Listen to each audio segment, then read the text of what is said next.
I want to bring in MS Now senior congressional reporter and host of Way Too Early, Ali Vitale, along with MS Now legal analyst and former FBI general counsel Andrew Weissmann. If this fund were really dead, Andrew Weissmann, why was there a court hearing on it today? This is such a good question.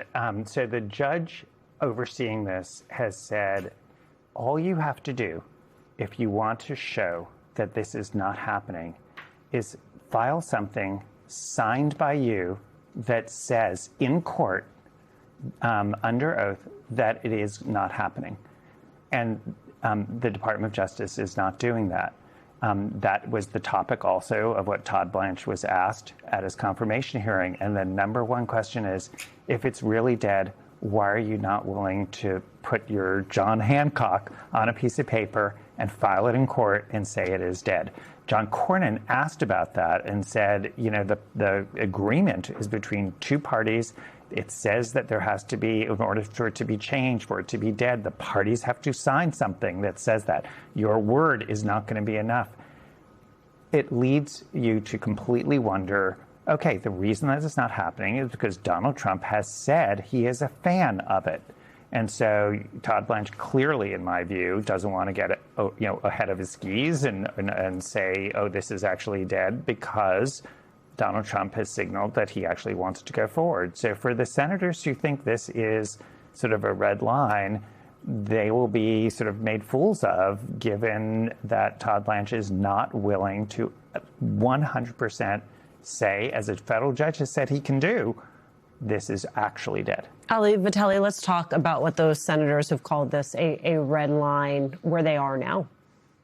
Yeah, I mean, look, there's a few of them. And you look in the immediate term and you talk about Thom Tillis and you talk about John Cornyn, because they are on the Judiciary Committee. And one of them voting no means that this nomination reaches another hurdle. Then if you get out of the committee, it brings us to a whole nother set of question and a whole nother set of senators on the Republican side that we have to look at. So let's focus on judiciary right now, because I think that the fund remains a question that keeps bringing me back, frankly, to the Princess Bride, and this idea of if something is all dead or mostly dead, which is still slightly alive. And I think that's the fear that some of these Republican senators have, frankly. You hear it when you talk to John Cornyn, who says that he still has concerns. He said that to our colleagues today. But then you also hear it with Thom Tillis saying it in pretty colorful language here to our colleagues yesterday. Watch.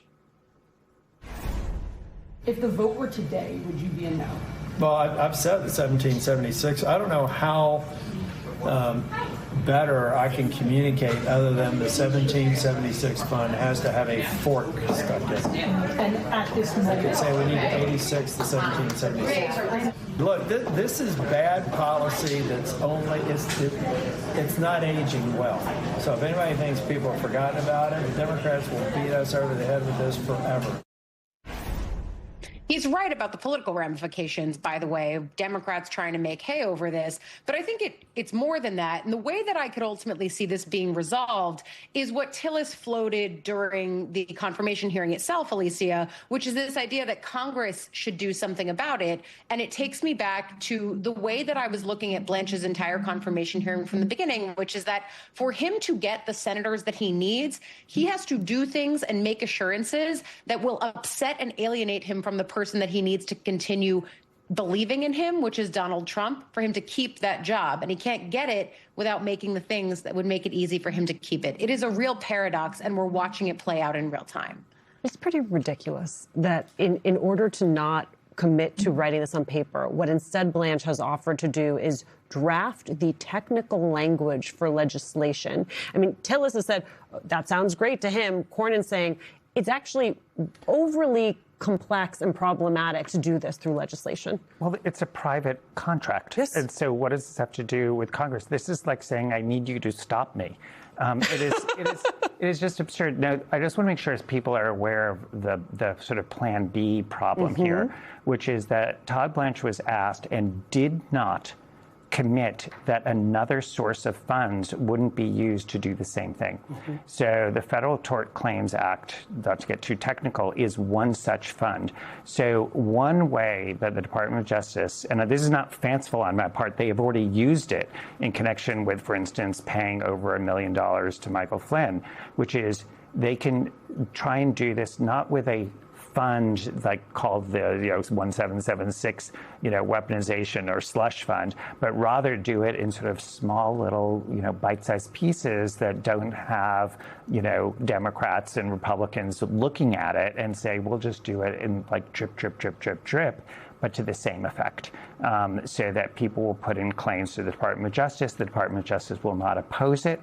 They will not, and say, yep, we'll pay it out in small increments. That will have the exact same effect as what people are saying now, which is we do not want to see money going to, for instance, January 6 defendants who are convicted, and not just convicted of small things, but of actually seditious conspiracy, of attacking police officers, where taxpayer dollars would be used to go to these people. It's enough that they got pardons. This is now paying them for their crimes.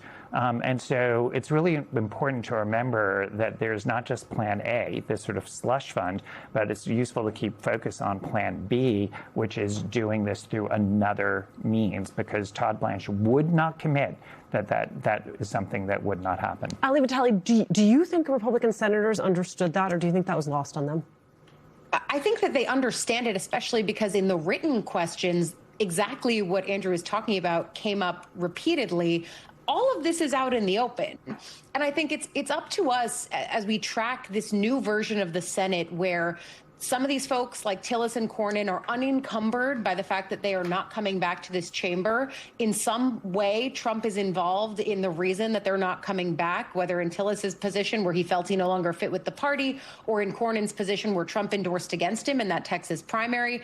But the open question that I grapple with is, these people may no longer be adhering to Trump or feeling that pressure, but they are still Republicans. And so what does it mean to be part of this you only live once YOLO caucus, and also still be someone who has conservative ideals and might have some concerns with these nominees, but ultimately when push has come to shove, they have talked about the concerns they have and not voted that way. And so being in this position before, covering this Congress, we've been in this place, and I've yet to see it end any differently. And I think that's what we're waiting to see here. Is this a moment where lawmakers register their concern with a vote, or a moment where they continue to register their concern with talk and then a vote that falls in line at the end of the day? This is not Ali Vitale's first rodeo. Ali, thank you so much for being with us, and be sure to watch her reporting every weekday morning on Way Too Early right here on MS Now.